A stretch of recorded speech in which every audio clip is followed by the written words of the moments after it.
Alright, so this is something of a remix of a section in my Dove Let's Make Video Game Women Even Uglier video, where I was talking about how smug SJWs get when responding to backlash. They always seem to get this smirk whenever they're patronizing anyone who they think is listening to their lecture. They try to lecture you when they're responding to backlash. They get this smug look on their face.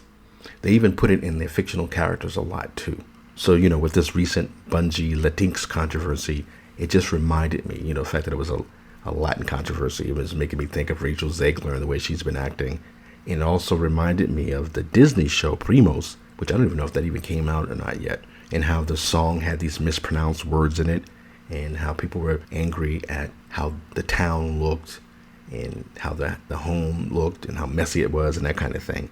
And how one of the voice actresses on that show, Myrna Velasco, she put out this smug post telling everybody that it didn't matter if they butchered Spanish because it came from colonizers anyway.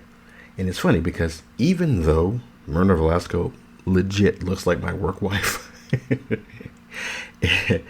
she may come off as more smug and obnoxious than Daniela Pineda when she was mocking fans for complaining about the poor casting choices for Cowboy Bebop. The Spanish language is not a Latin American language. It's a language the Spanish conquistadors forced upon Latin American people.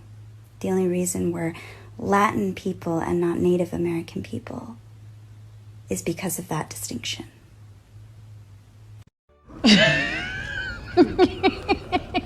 True. Welcome back to the channel, everyone. I'm Saladino.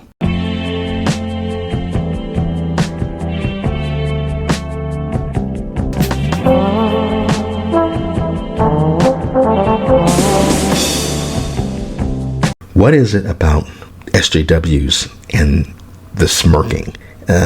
Is this the obverse of Kenneth Clark's The Smile of Reason? Kenneth Clark, he did this documentary way back in the day. They're on YouTube. I'll try to find it. One of the episodes was called The Smile of Reason. And it's just funny. Back then, it was about these people who were intelligent and wise and learning about science and appreciating antiquity and all this stuff. And today, it's just these SJWs who think smirking and being smug, I don't know what they think that is.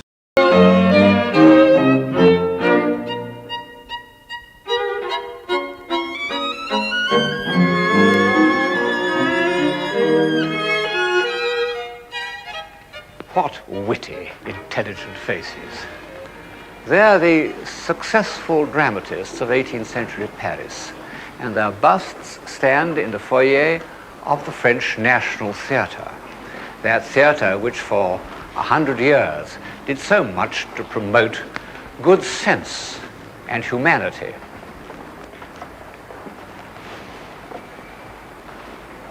And here is the wittiest and most intelligent of them all, in fact, at a certain level, one of the most intelligent men that have ever lived, Voltaire. He's smiling, the smile of reason. So be mad at me all you want for misspelling words in Spanish. Be mad at me all you want for mispronouncing words in Spanish. That doesn't take away from the fact that I am a Mexican-American, Native American woman. You know, there's a character called Fontenelle, a French philosopher who, by living to be nearly 100, bridged the 17th and 18th centuries, the world of Newton and the world of Voltaire. He held a position known as perpetual secretary of the Academy of Science. He told an interviewer that he had never run and never lost his temper. The interviewer asked him if he had ever laughed. He said, "No, I have never made ha-ha." But he smiled. And so do all the other distinguished writers, philosophers, dramatists, and hostesses of the French 18th century. It seems to us shallow.